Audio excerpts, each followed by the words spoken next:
Bienvenue à tous, on va commencer le webinaire.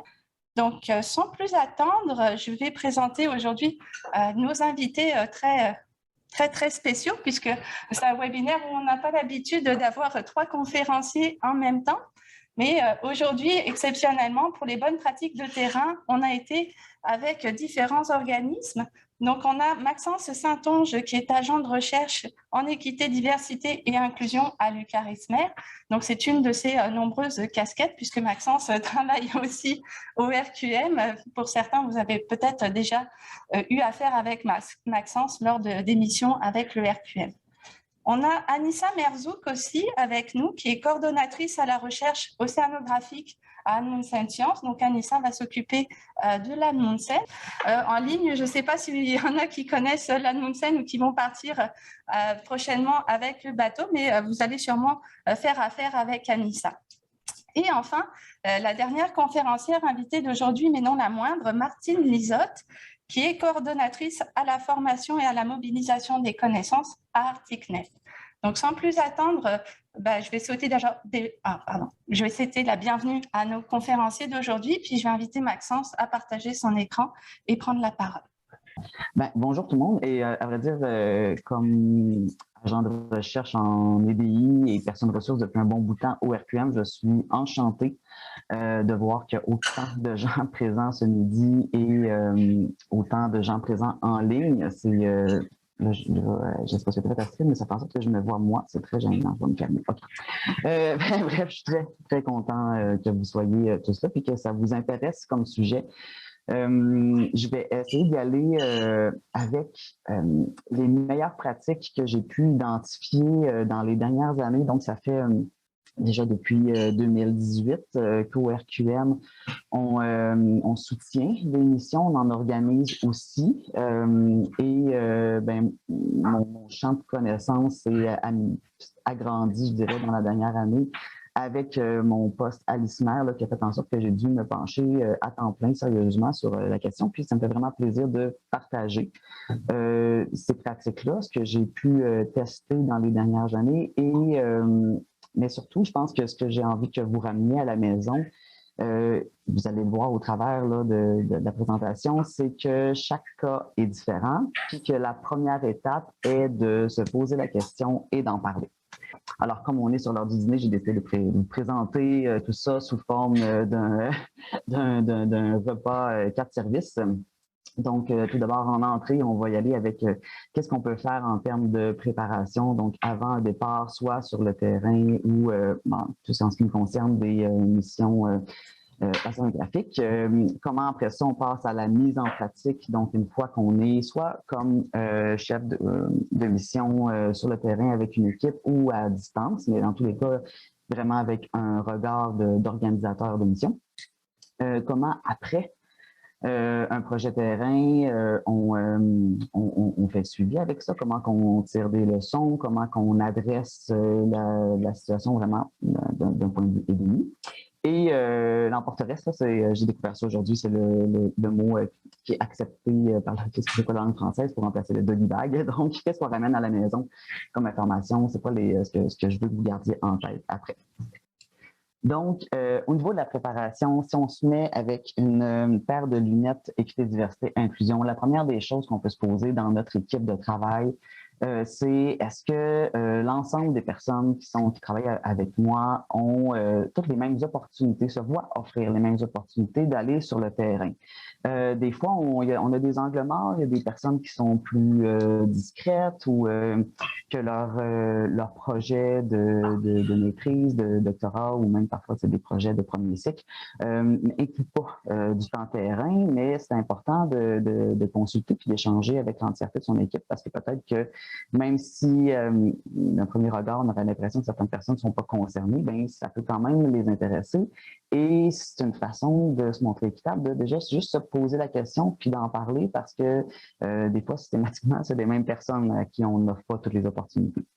Est-ce qu'on les partage comme il faut de façon ouverte dans nos rencontres d'équipe? Est-ce qu'on amène aussi des opportunités en dehors des projets standards?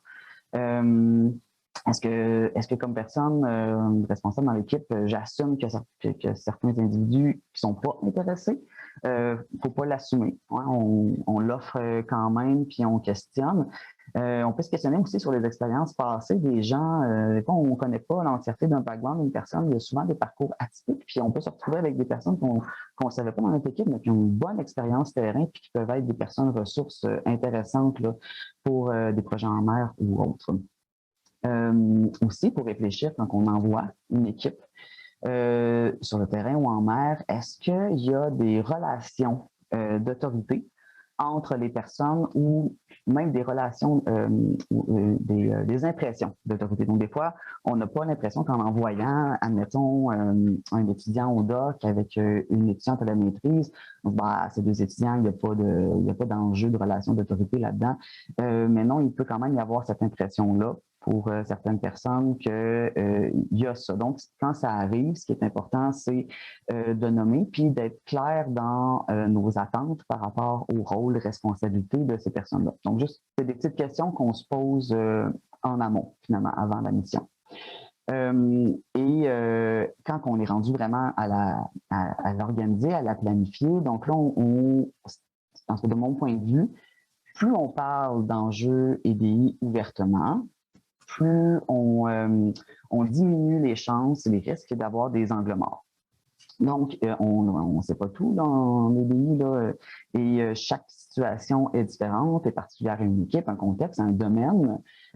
Donc, c'est en parlant avec les personnes concernées qu'on peut vraiment couvrir le plus large possible. Puis aussi, en parlant, ça fait en sorte qu'on ouvre le dialogue et que si jamais il y a des situations, des enjeux, des questionnements qui viennent plus tard dans le processus, ben le canal de communication est déjà ouvert finalement.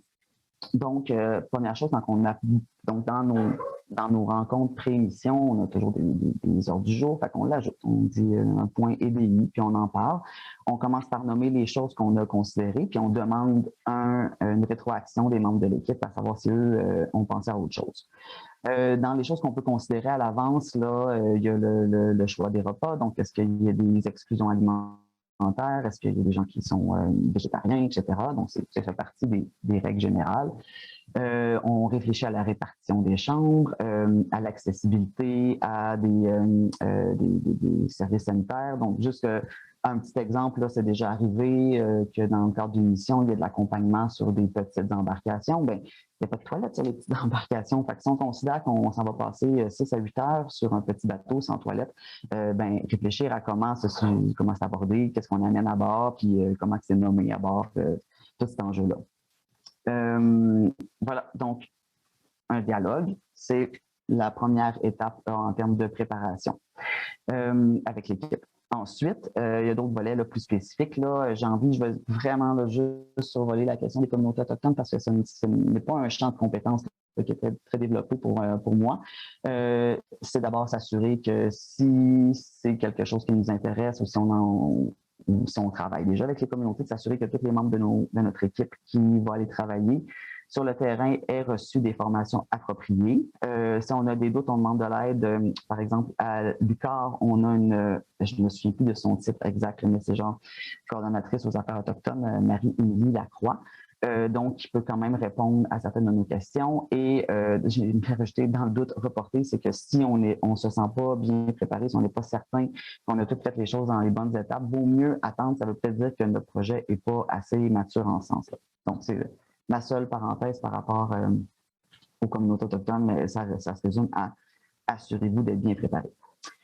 Les enjeux d'équité, diversité, inclusion, là, c'est pas seulement non plus une question de remplir les bons paragraphes dans une demande de subvention ou de répondre à des exigences de notre institution. C'est très lié à la sécurité, en tout cas de mon point de vue. Et toujours en préparation, une chose qui est très importante à faire, c'est de s'informer des politiques, directives, protocoles qui sont déjà existants. Donc, par exemple, à l'UQAR, il y a un protocole pour quand on envoie les gens en milieu éloigné. Il y a des politiques là, qui peuvent être utilisées en ce qui concerne aussi le travail terrain, donc les politiques sur la prévention des violences à caractère sexuel, politiques de prévention des incivilités, harcèlement et exclusion, oui, je ne me trompe pas. Donc, faire le tour de tout ça, parce que ce n'est pas des politiques qu'on connaît très bien généralement, et dans ces politiques-là, on a des rôles et responsabilités qui sont très importants. C'est important de savoir qu'on les a. Alors, un des outils, là, je pense qui est grandement partagé dans les dernières années, dans différents laboratoires, là, au RQM, à l'ISMER, c'est devenu un document un peu plus formel. Donc, c'est la charte des comportements attendus. C'est une charte des comportements attendus, c'est que ça permet de mettre sur table dès le départ quel genre d'attitude on s'attend des membres d'une équipe, soit en mer ou sur le terrain. Donc, on est rendu qu'il faut le nommer directement parce que quand on ne le nomme pas, des fois, les gens n'y pensent pas, n'ont pas la réflexion. Puis, ça peut vraiment être présenté d'une façon qui est ludique, qui est légère. Hein. L'important, c'est que ça soit nommé. Après ça, un des avantages que ça a, c'est que quand il arrive quelque chose, quelqu'un s'échappe ou il y a un commentaire déplacé, bien, c'est plus facile de le nommer tout de suite. Hey, comme ta blague, je la trouve moyennement drôle, puis c'est plus facile de se relancer entre nous. Puis c'est possible aussi d'utiliser l'humour avec ça. C'est ce que je vous invite à faire, en tout cas. Et ça permet aussi, quand on va travailler avec d'autres équipes, d'autres institutions où on va travailler avec des entreprises ou avec un équipage là, qui n'a peut-être pas ce genre de charte-là, ben, de l'amener, puis comme ça, ben, ça permet tout le monde un peu d'en prendre connaissance, puis c'est un outil qui est facilement partageable. Une des choses que j'aime bien faire en début d'émission, c'est d'utiliser la charte, mais de la présenter sous forme de PowerPoint, fait que ça permet de la présenter sur le même pied d'égalité à tout le monde et d'une façon qui est légère aussi. Ensuite, aussi nommer une personne contact à terre. Je vais en parler un petit peu plus tard dans quelques diapos quand je parle de comment ça se passe là, durant le projet. Donc, réfléchir à quelqu'un à terre qui est responsable si jamais il arrive quoi que ce soit, quelqu'un qui n'est pas nécessairement à bord ou sur le terrain. Et à l'ISMER, en ce moment, on travaille sur une directive pour le terrain en milieu éloigné parce qu'il y avait une espèce on trouvait qu'il y avait un petit manque à aller gagner dans les différentes politiques existantes déjà à l'UQAR. Donc là, je vous présente quelques extraits de cette directive-là. Mais elles ne sont pas approuvées là, encore. Là, c'est un premier jet. Mais entre autres, c'est qu'on reconnaît à l'ISMER que parfois les missions en mer ou les missions terrain peuvent être des lieux qui sont problématiques. Puis c'est pas juste parce que nous, on pense comme ça. Là. Il y a beaucoup de recherches dans le milieu universitaire qui l'ont montré.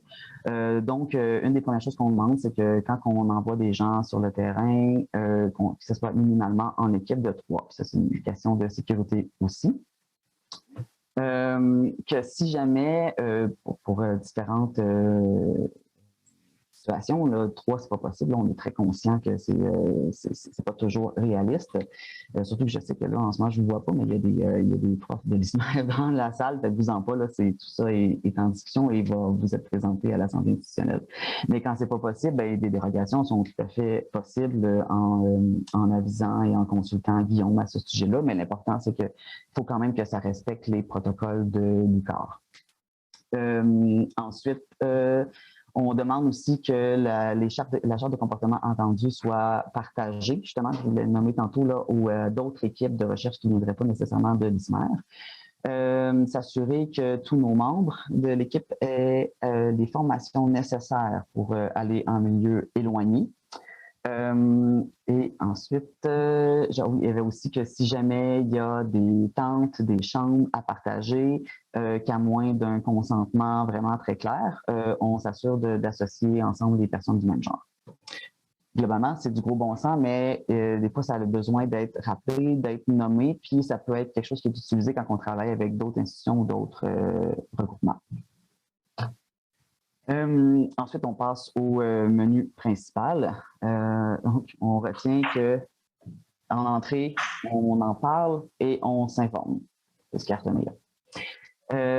Ensuite, tout dépendant de la durée du terrain ou de la mission, là, des fois, c'est pas nécessaire, mais généralement, quand ça dure plus qu'une semaine, on essaie de garder contact. Si on n'est pas déjà à bord ou sur le terrain, de trouver une façon de communiquer avec les membres de l'équipe. d'une façon assez régulière et qui est déjà planifiée à l'avance.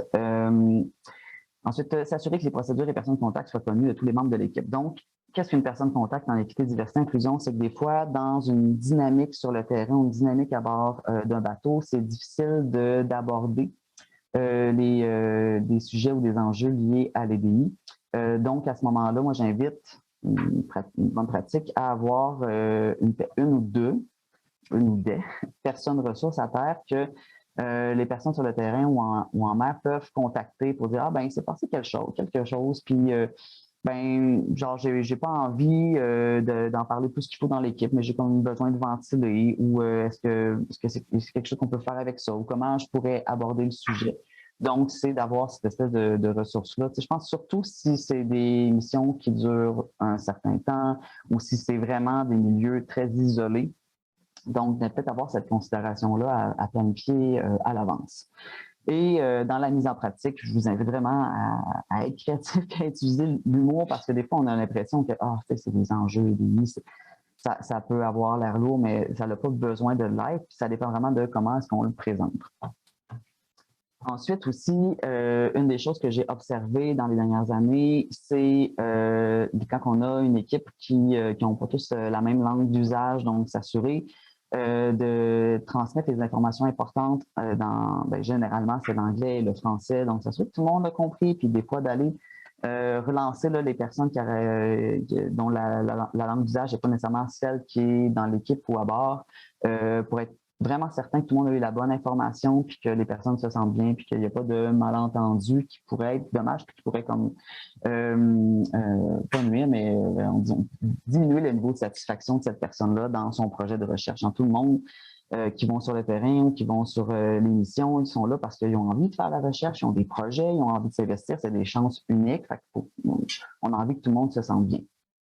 Et si vous êtes une personne responsable, si vous êtes chef de mission, chercheur, chercheuse, donc je pense que vous avez une responsabilité de donner l'exemple, de nommer les choses. Donc, c'est mon dernier point, là, soyez attentifs aux interactions. Donc, vous le voyez, des fois, ça peut être sur un navire entre les membres d'équipage, les membres scientifiques, de le nommer, de réagir, de ne pas laisser passer des situations je pense que c'est la responsabilité des chefs de mission ou des personnes en situation d'autorité dans ce genre de projet-là à montrer qu'on ne laisse pas passer des situations qui mettent certaines personnes inconfortables ou qui vont nuire à leur développement, au développement de leur projet. Ensuite, après la mission. Donc, on se souvient, si on est bien préparé durant la mission, ça devrait bien aller. On s'assure de garder le dialogue encore, d'avoir des personnes ressources et d'être un bon exemple. Après coup, généralement, il y a des rapports d'appréciation des projets et des missions. Si vous n'en avez pas, je vous invite peut-être à en faire un. Maintenant, c'est accessible à tous de faire quelques questions sur un Google Form ou sur un Microsoft Form. Généralement, ça inclut déjà des commentaires, des rapports d'incidents, des suggestions d'amélioration. Et on peut rajouter une petite section qui est directement liée à l'équité, la diversité et l'inclusion. Une des choses que je constate, c'est que c'est important de nommer les choses. Si on ne les nomme pas, les gens ne se sentiront pas nécessairement que c'est la place pour en parler, qu'il n'y a pas nécessairement le confort de nommer certaines choses. Donc, si on questionne les gens directement, on a plus de chances d'avoir de la rétroaction. Et ensuite aussi, de laisser de l'espace pour les bons coups. Hein? Est-ce que ce que j'ai mis en place, ça a vraiment aidé les gens à se sentir mieux? Est-ce que ces mesures-là ont été efficaces? Est-ce que mes mesures ont été facilement mises en place? Est-ce qu'elles sont cohérentes avec mon milieu de recherche? Donc, on peut utiliser ça. Puis, ça va vous servir après. Donc, disons que je l'ai mis en gras puis un peu plus gros, là, prenez des notes pour vos futures demandes de subvention. C'est qu'après ça, quand on essaie de mettre des choses en place, qu'on a une rétroaction sur qu'est-ce qui a bien fonctionné, qu'est-ce qui a moins bien fonctionné, qu'est-ce qu'on pourrait améliorer, c'est tout du contenu que vous pourrez utiliser après coup dans vos demandes pour d'autres projets en mer sur le terrain ou pour votre labo. C'est du contenu que vous avez que vous pouvez utiliser après. Et le point EDI peut encore être un sujet à l'ordre du jour dans vos post-close meetings. Donc, je l'ai mis en anglais, dans les rencontres post-mission. Ça fait le tour des 3 repas. Donc, à retenir, qu'est-ce que j'ai envie que vous rameniez à la maison? Je vais juste me passer parce que je me cache mon texte. Voilà. Alors, communiquer par rapport aux enjeux EDI, plus on va en parler, plus ça va être facile, puis ça va devenir un réflexe naturel et c'est de plus en plus accessible à tout le monde. Donc, bénéficier du savoir des membres de votre équipe. Là. Souvent, il y a des bonnes idées qui vont popper en réunion préparatoire, puis génial, ça coûte rien, c'est super facile à mettre en place, puis ça va faire en sorte que tout le monde va se sentir bien.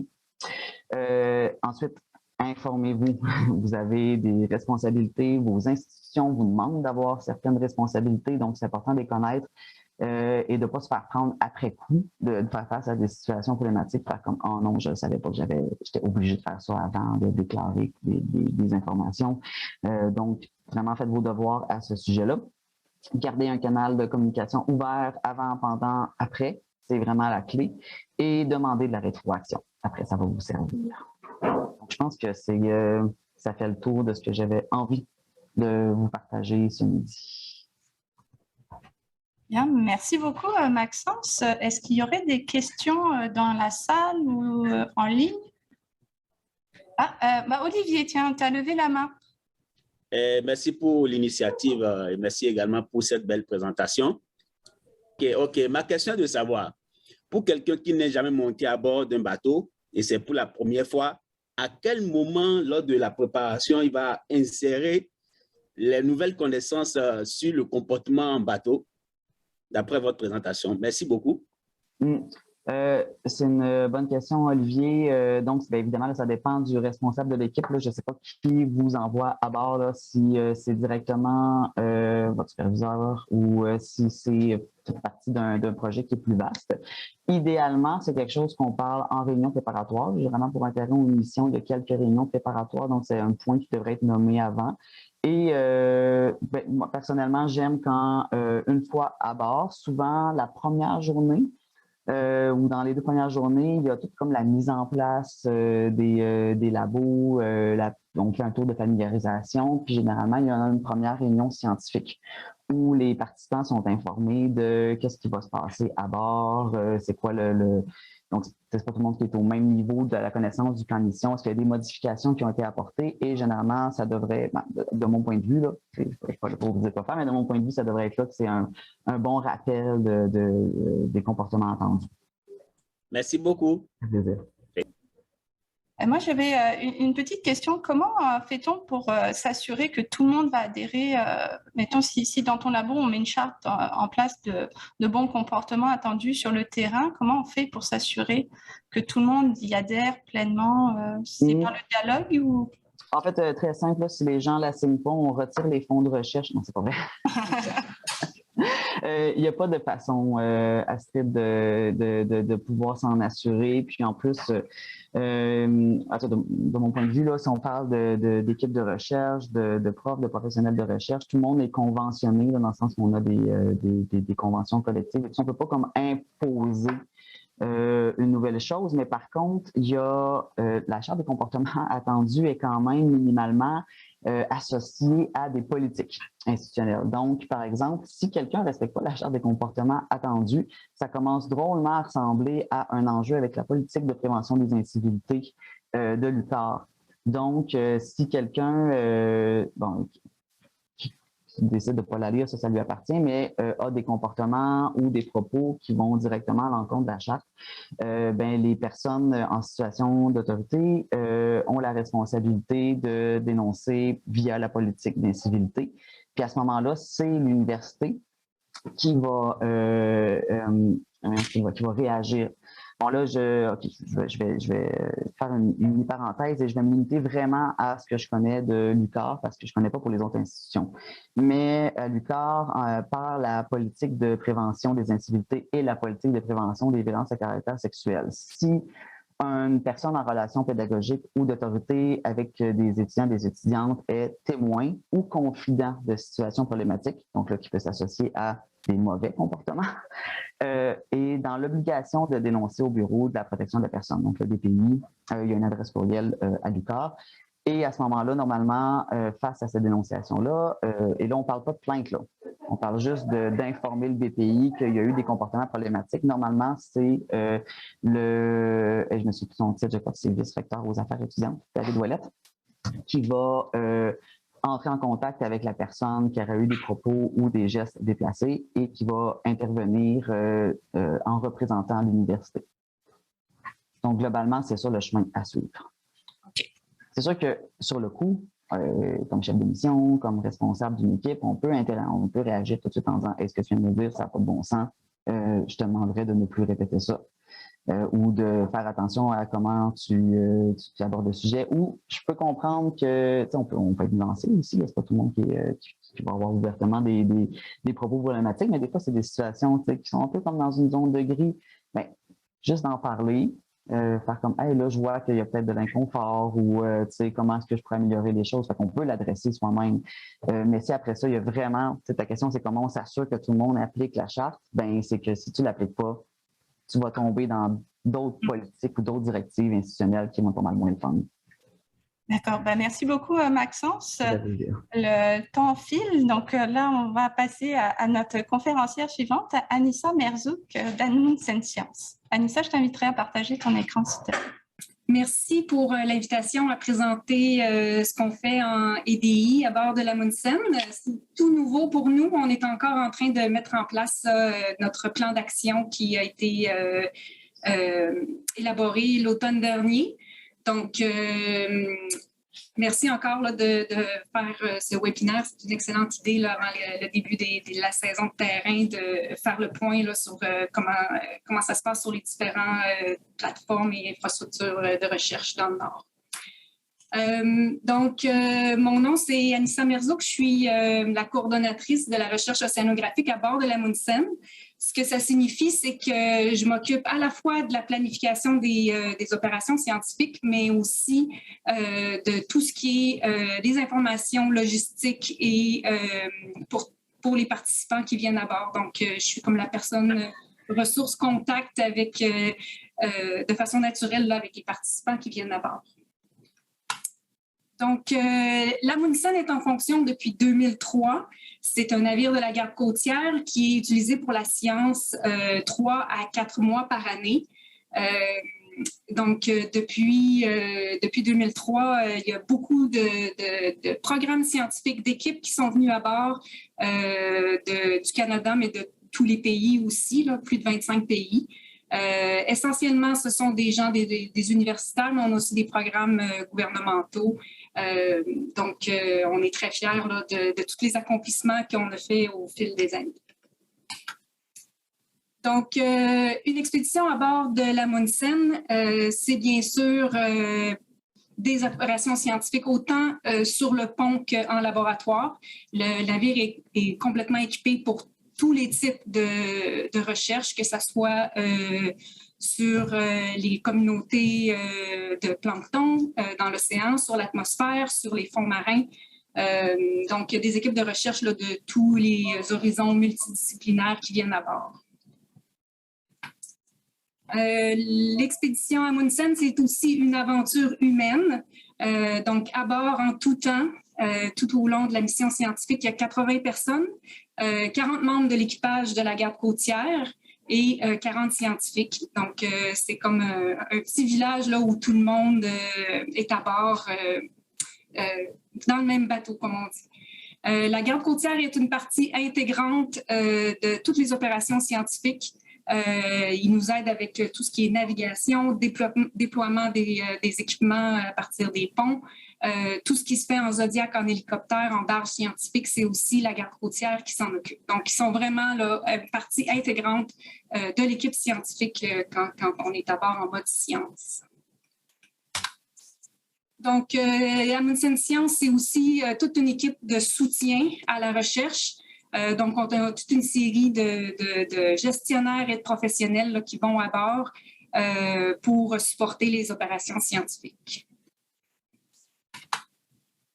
Donc, le rôle d'Amundsen Science, en fait, c'est d'être en contact avec les équipes de recherche et les programmes de recherche qui appliquent pour venir en mer et leur offrir tout le support logistique et en partie financier pour mener à bien leurs objectifs et réussir leur programme de recherche. Donc, ici, on voit quelques photos là, de gens en action pour des projets plutôt benthiques, donc sur les fonds marins. Qui mettent en focus notre nouveau robot sous-marin téléguidé qui s'appelle Astrid. On voit là, différents projets, là, soit sur les organismes qui habitent au fond ou sur les sédiments, autant pour les contaminants que pour différents nutriments ou intérêts de recherche là, sur les fonds. Donc, ici, on voit plusieurs projets de recherche qui sont plus orientés sur la glace. Donc, la formation de la glace, les organismes et les communautés qui vivent en Arctique sous ou près de la glace. Donc, différents projets de recherche, encore une fois, là, qui sont venus à bord dans les dernières années. Au fil des années aussi, dès qu'on peut, on fait des visites de communautés, c'est-à-dire que des gens, des communautés du Nord viennent à bord visiter le navire et on leur explique la recherche qu'on fait, là, comme des stations pour expliquer ce qu'on fait aux gens du Nord. On a aussi, via les programmes qui viennent à bord, soit des Inuits ou des gens des communautés du Nord qui viennent à bord et qui font partie intégrante des opérations scientifiques et des activités en laboratoire. Donc, de manière générale, chez Amundsen Science, on n'est pas responsable directement des projets de recherche qui viennent à bord et de comment les équipes sont formées. Cependant, on garde quand même une trace là, de qui vient à bord en termes de diversité. Donc, depuis 2003, au-dessus de 1800 personnes sont venues à bord, mais ça représente au-delà de 3000 personnes au total parce qu'il y a plusieurs personnes qui viennent plusieurs fois. Dans les dernières années, la parité homme-femme est très proche de 50 %, donc ça va bien de ce côté-là. Et spécialement pour les étudiants et les postdoctorants, il y a un peu plus de femmes même que d'hommes. La provenance des gens qui viennent à bord est aussi diverse. C'est majoritairement des Canadiens, mais il y a aussi plusieurs personnes qui viennent de l'international, soit pour faire des études au Canada ou qui viennent spécifiquement pour un projet de collaboration internationale. Et bien sûr, on a la participation d'Inuits et les visites de communautés. Donc, depuis l'été dernier, on a lancé toute une série d'initiatives en équité, diversité, inclusion à bord du navire. Et la première étape pour ça, ça a été de faire un sondage auprès des participants et de notre communauté scientifique de l'Amundsen pour mieux comprendre leurs expériences à bord du navire. Donc, les faits saillants de ce sondage-là ont révélé que bien que le travail à bord de l'Amundsen, c'est demandant, autant physiquement que le nombre d'heures, la charge de travail que ça représente, les conditions, autant en laboratoire que sur les ponts, sont parfois difficiles. Il y a bien sûr le fait que c'est un espace restreint, la proximité avec les autres dans une équipe de recherche où on ne connaît pas nécessairement nos collègues très bien. Et bien sûr, l'éloignement de la maison, le nouvel environnement, tout ça, ça peut créer certains inconforts. Ce qui est ressorti vraiment très fort, c'est que participer à une mission scientifique sur l'Amundsen, c'est vraiment une expérience unique et enrichissante. Les gens sont passionnés, ils font partie d'une équipe de recherche, ce qui fait que ça crée comme naturellement un environnement assez inclusif. Et l'ambiance est généralement positive, là, autant au niveau des équipes gardes-côtières que scientifiques. Il y a vraiment une belle intégration là, de toutes les équipes de recherche quand les gens sont à bord. Les choses à améliorer ou les défis rencontrés, c'est que l'accès au navire et pour venir à bord est difficile pour les participants du Nord et il n'y a pas beaucoup de projets co-dirigés par les communautés du Nord qui viennent qui viennent à bord, l'accès est plus difficile pour ces gens-là. Et on a quelques résultats de sondage qui montrent que les expériences sont moins positives où il y a un sentiment d'exclusion pour certains participants qui ont des attributs plus divers. Aussi quelques observations ou témoignages de comportements inappropriés, soit des commentaires ou du sexisme ou du racisme.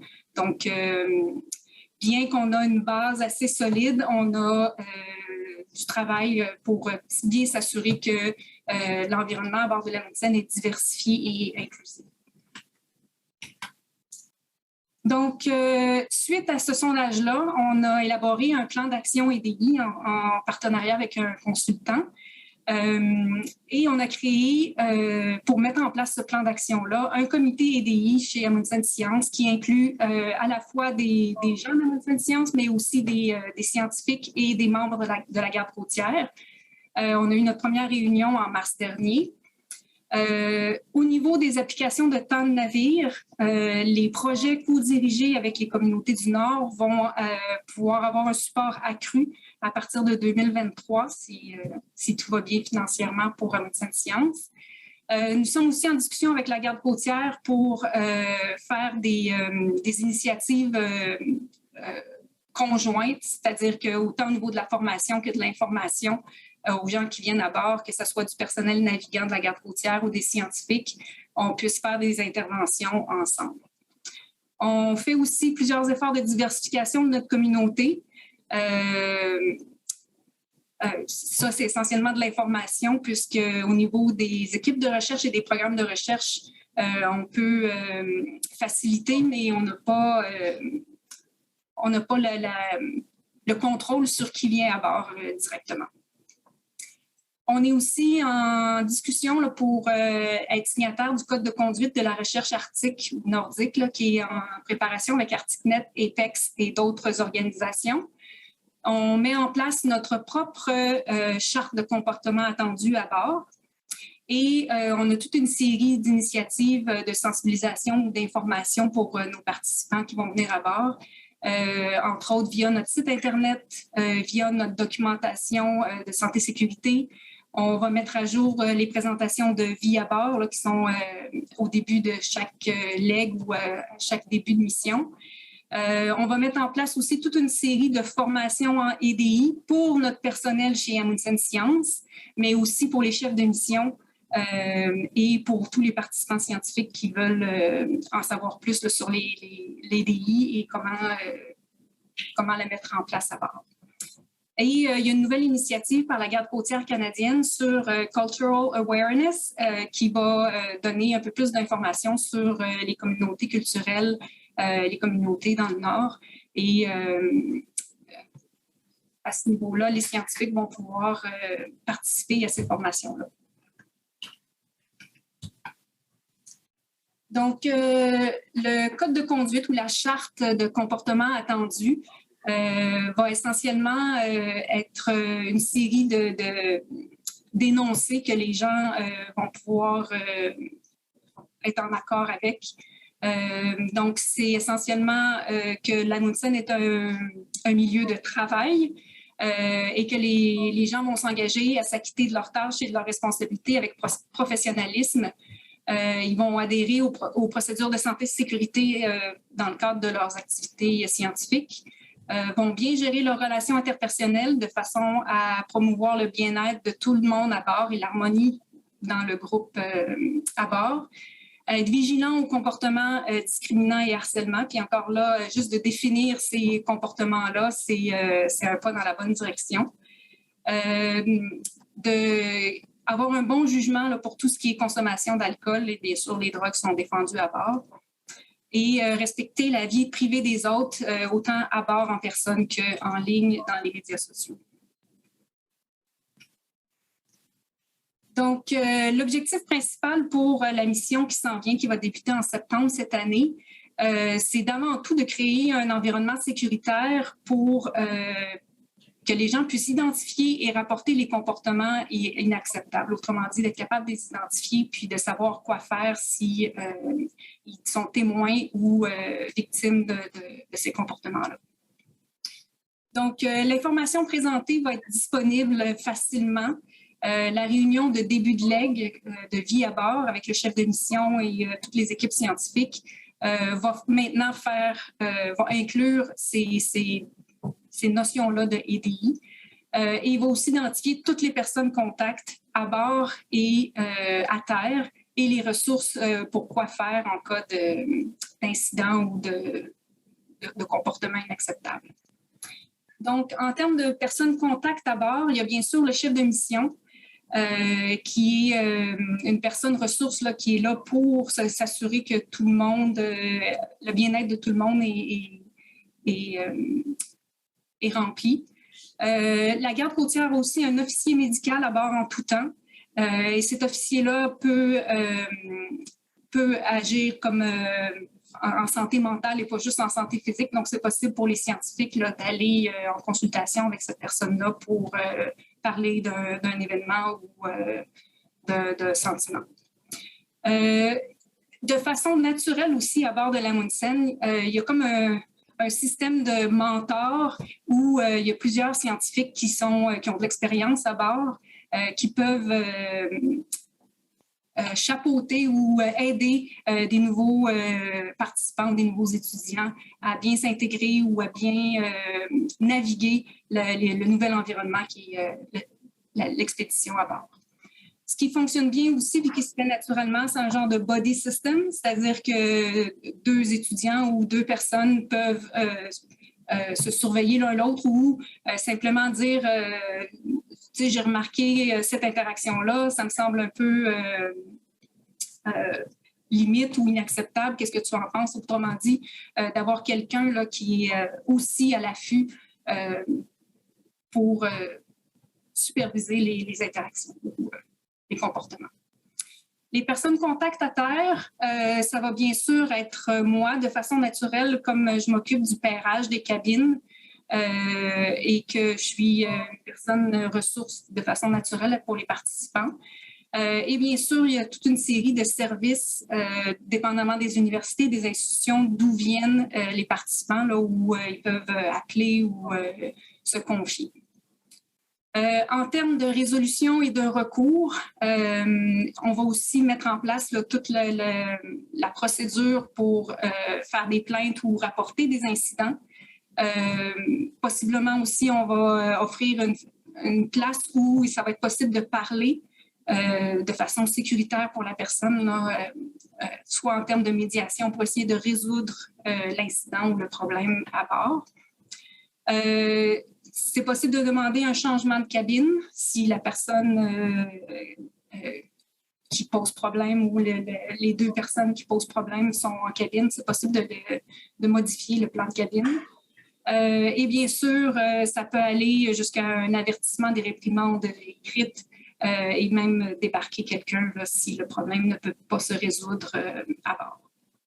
Donc, en termes d'amélioration de nos pratiques, là, pour être sûr que suite à chaque expédition, on améliore toujours les mesures qui sont en place.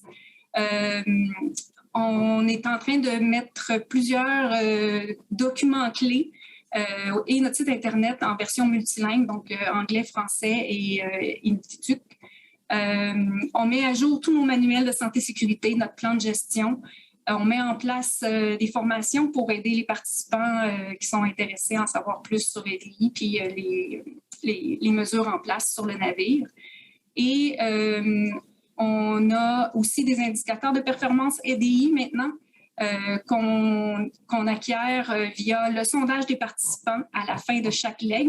Donc, à partir de 2022, ce sondage-là va aussi inclure une question sur les expériences là, en termes de DI et de bien-être de sécurité à bord du navire.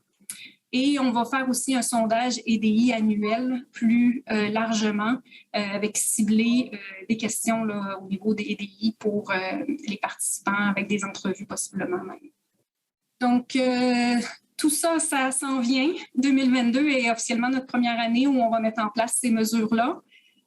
Suivez-nous sur notre site Internet. Il y a toute une série d'informations intéressantes pour planifier votre séjour à bord de l'Amundsen. Il y a le guide du participant et toutes les informations logistiques le manuel de santé-sécurité qui va maintenant inclure une section EDI et toutes les mesures en place là, pour identifier et rapporter les incidents. Et les rapports des expéditions des années passées aussi sont là. Vous pouvez aussi vous inscrire à notre infolettre qui vous donnera toutes les dernières informations là, sur la mission et ce qu'on fait chez Amundsen Science. Merci beaucoup, Anissa, pour cette très belle présentation puis ces belles initiatives que vous allez mettre en place très, très prochainement. Est-ce qu'il y a des questions en salle ou en ligne? Une question de Marie-Josée dans le chat. Y a-t-il des partenaires inuits sur les comités d'AS, d'Amundsen Science, CA, EDI, etc.? Oui, c'est autant des gens du Nord et des Inuits sur notre CA et sur notre comité EDI. Et donc, comment on diversifie aussi au niveau de nos comités puis de notre organisation. Et comment est-ce qu'à bord d'Amundsen, des fois, il y a aussi des représentants des communautés qui vous aident? Des fois, comment vous gérez un peu la diversité culturelle que vous avez à bord? Oui, de plus en plus, puis c'est ce qui est ressorti assez fortement du sondage, c'est que on devrait faciliter l'accès aux participants inuits, aux communautés du Nord pour mettre plus de support pour ces projets-là qui sont co-dirigés là, avec des universitaires, mais aussi des organisations du Nord. Donc oui, ça c'est en place. Là. On est en contact avec des groupes comme ArcticNet, comme Arctic Connexion. On a un projet depuis l'année dernière avec la communauté de Clyde River qui fonctionne très bien. On a tout le programme du LEG 1 où en 2022 va avoir 3 participants inuits complètement intégrés à même les équipes de recherche. C'est des gens du Nunatiavut. Donc, ces gens-là vont agir autant au niveau des équipes de pont pour faire l'échantillonnage, mais aussi ils vont être formés pour faire de l'observation d'oiseaux et de mammifères marins là, par des gens de Environnement Canada. Donc, dans le futur, là, tous ces gens-là vont pouvoir aussi revenir à bord, former, puis agir à même l'équipe scientifique. Là. Donc, de plus en plus, oui, nous-mêmes, à Amundsen Science, mais aussi via les programmes et les équipes de recherche qui viennent, on met vraiment l'emphase sur faciliter l'accès pour ces gens-là. Ben, j'ai hâte de voir la prochaine mission, qu'est-ce que ça va donner sur vos réseaux. Là. Et comme tu as mentionné ArcticNet, on va faire la transition avec Martine Lisotte, qui est coordonnatrice à la mobilisation des connaissances chez ArcticNet.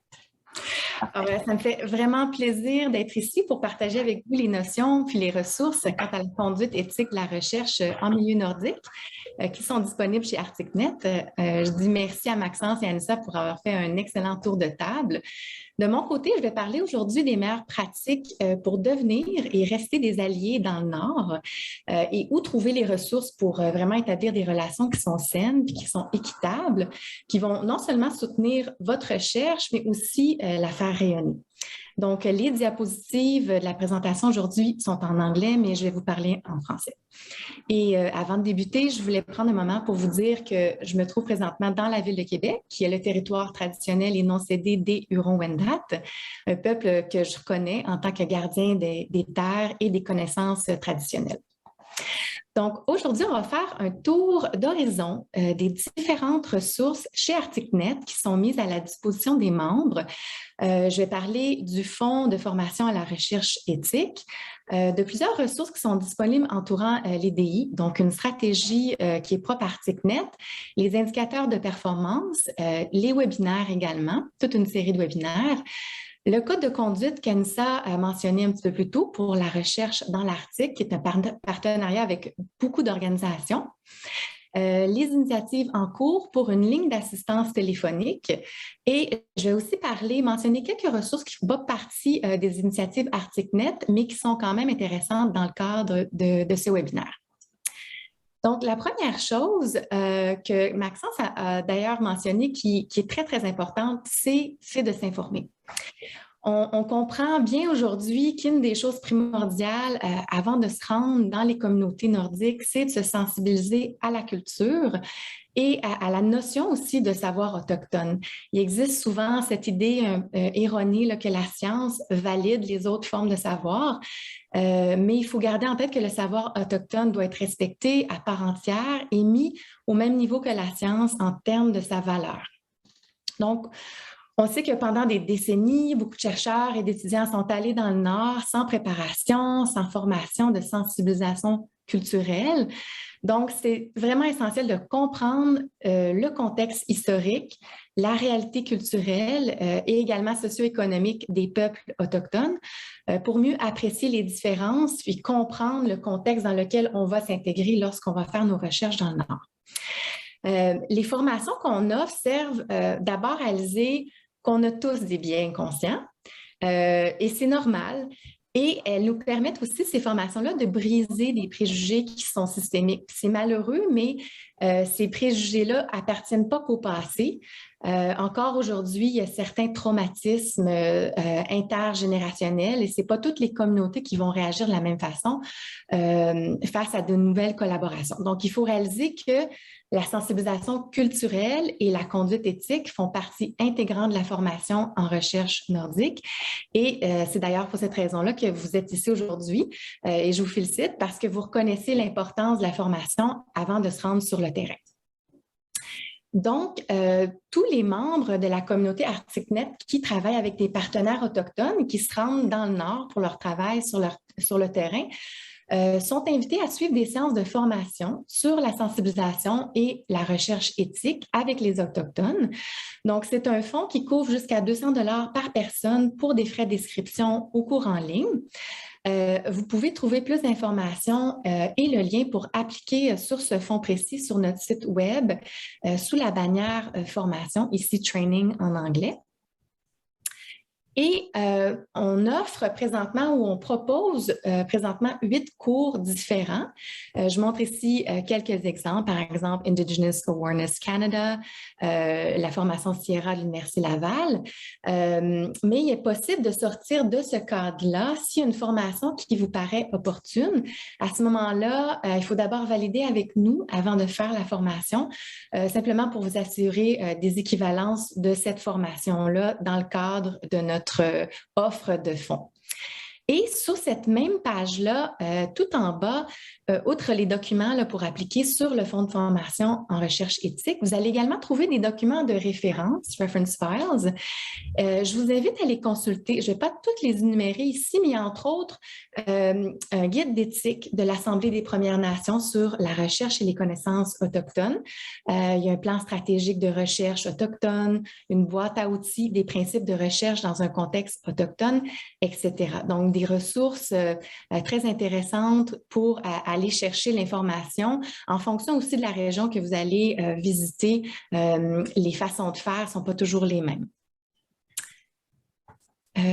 Dans un autre document que je vous invite à consulter avant de vous rendre sur le terrain, c'est la stratégie EDI d'ArcticNet, donc matière d'équité, diversité, inclusion, qui se trouve sous la bannière « À propos de nous », en haut à gauche ici, « About Us », sur le site web. Donc, c'est un document qui est en constante évolution. Je dirais que c'est un document qui tente, disons, d'aller au-delà des listes, là, checklists de vérification, au-delà des petits changements d'orientation qui ne sont pas super efficaces, là, qui n'aboutissent pas toujours à des résultats concrets. Il y a énormément d'informations dans cette stratégie-là qui sont pertinentes pour toutes les personnes qui souhaiteraient interagir avec les communautés du Nord dans le contexte de leur recherche, mais aussi, je dirais que c'est des informations pertinentes pour vos interactions sociales de tous les jours. Donc, je vous invite à le consulter. Cette stratégie-là, elle vise vraiment à établir un cadre d'amélioration pour accroître à la fois la contribution des membres diversifiés, de membres diversifiés au sein là, du réseau, mais aussi améliorer leur expérience. Alors, et comment on fait pour faire ça, pour s'assurer d'améliorer l'expérience et d'améliorer l'inclusion de membres diversifiés? Bien, on fait ça en développant et en mesurant des indicateurs de performance. Anissa a mentionné ça dans sa présentation. Donc, sur cette même page-là, vous allez trouver la même page qui vous donne accès à la stratégie d'EDI d'ArcticNet. Vous allez également trouver un document d'indicateurs de rendement sur l'EDI, le Key Performance Indicator, qui est en quelque sorte une façon pour ArcticNet de mettre son engagement d'être un chef de file en matière d'EDI en action. Donc, on s'est associé à une firme de consultants pour développer des indicateurs de performance clés qui nous permettent de suivre, de mesurer nos engagements en matière d'EDI.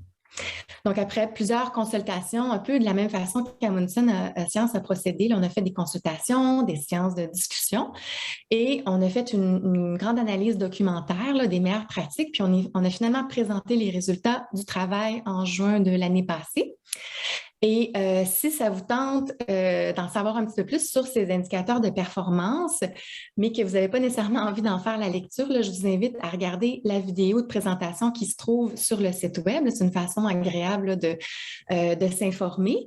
Et également, si le cœur vous en dit de visionner, je vous invite à visionner les capsules d'expériences partagées qui ont été présentées dans le cadre d'Arctic Change 2020. C'est des capsules qu'on appelle Vox Pops in Northern Inclusion. C'est des vidéos qui rassemblent toutes sortes de témoignages de la part de chercheurs, de jeunes, d'HQP, de membres du Nord, du Sud. Et l'idée ici, c'est vraiment de célébrer la diversité de notre communauté de recherche, mais ça met aussi en lumière parfois les défis potentiels des approches intersectionnelles. Une autre façon intéressante de vous former à la sensibilisation entourant la recherche dans le Nord, c'est de visionner les webinaires d'une série qu'on a débutée cette année en 2022, qu'on appelle Un peu plus haut, un peu plus loin, atteindre l'excellence en recherche nordique grâce à la diversité. Donc, à travers là, cette série de webinaires-là qu'on propose, on tente de démontrer qu'en réalité, là, les équipes diversifiées ont tendance à être plus performantes, à faire preuve de moins de préjugés et d'erreurs, à prendre de meilleures décisions, puis à générer des recherches qui ont un plus grand impact. Donc, les 3 premiers webinaires sont déjà disponibles pour visionnement sur notre site web sous la bannière formation ou training en anglais. Dans le premier webinaire, là, on va parler du paysage de la recherche canadienne au sens large, puis on va vraiment redéfinir l'excellence de la recherche examinée sous l'angle de l'EDI.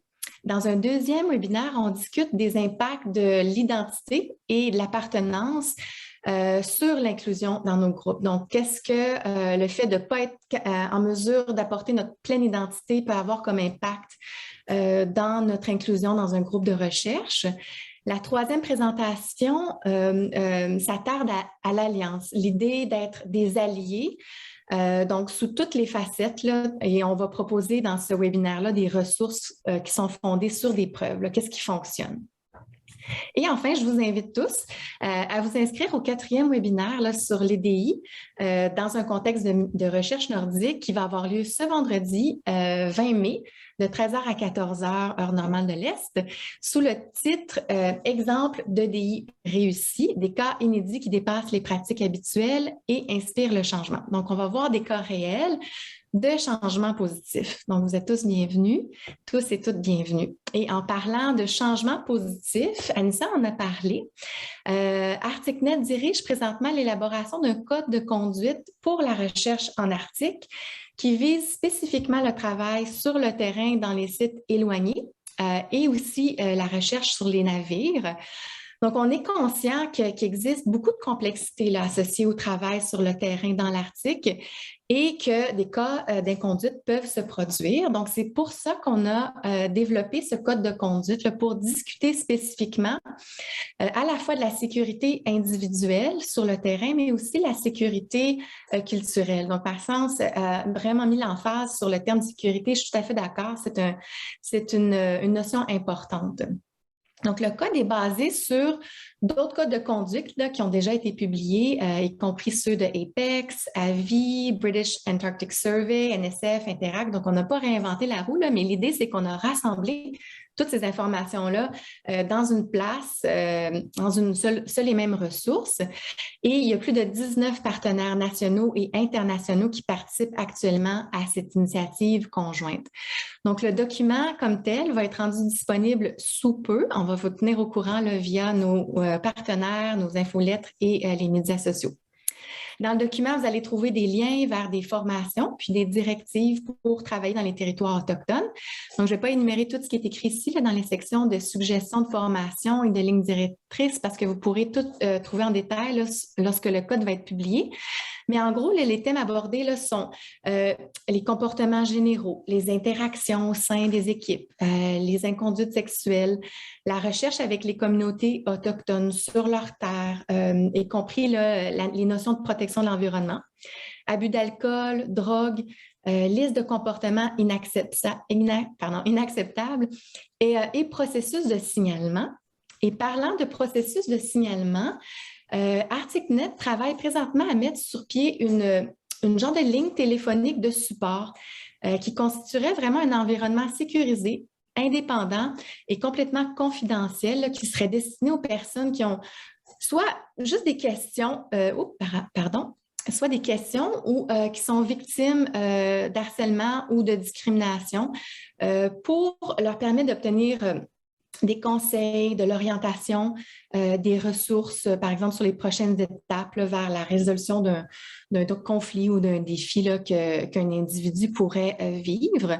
Donc, l'initiative, elle est supervisée par une société tierce de conseil en EDI là, pour vraiment préserver l'anonymat et la confidentialité des utilisateurs.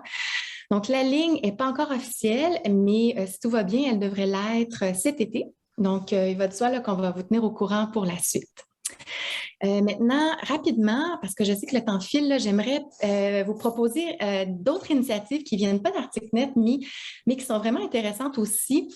Il y en a énormément, là, mais j'ai choisi 2 qui me semblaient les plus pertinentes là, pour ceux qui iront sur le terrain. D'abord, le rapport de synthèse sur l'engagement éthique et équitable qui provient du Conseil circumpolaire inuit, ICC. C'est une collection de règles, de lignes directrices, là, de protocoles, de valeurs inuites pour l'engagement des communautés et du savoir autochtone de l'ensemble de l'Inuit Nunat, donc qui inclut l'Inuit Nunangat, le Groenland, l'Alaska et certaines portions de la Sibérie.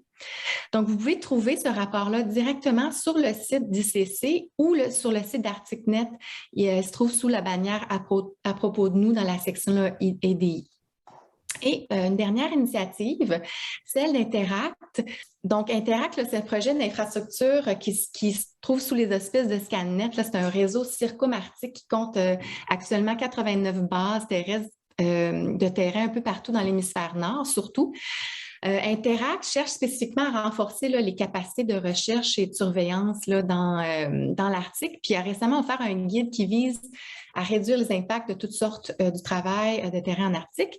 Et dans ce guide-là, vous allez trouver des principes généraux d'impacts environnementaux, des informations sur le transport des personnes, la marchandise, les bonnes pratiques à avoir aussi là, dans les stations de recherche et sur le terrain, incluant votre propre comportement puis les interactions avec les communautés locales.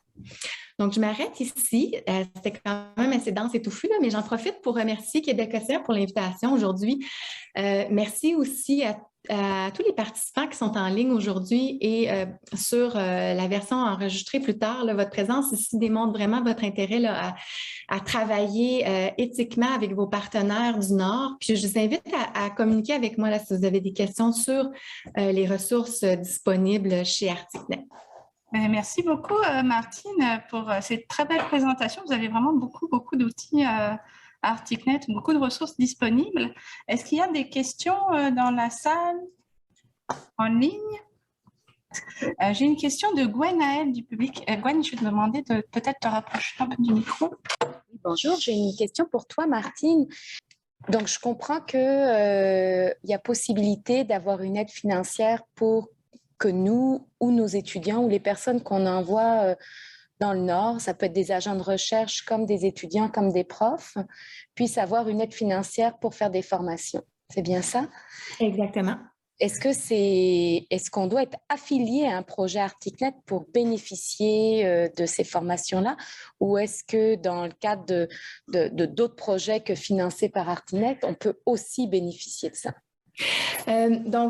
En gros, là, pour l'instant, cette formation-là, elle est offerte aux gens qui sont affiliés à un projet ArcticNet ou à... mais en fait, on est en train de travailler avec les membres d'Apex Canada pour élargir là, cet accès, parce qu'on reconnaît que c'est vraiment la base, c'est le fondement là, de s'informer. Donc, l'idée, c'est qu'on tente là, de donner cet accès-là au plus grand nombre possible.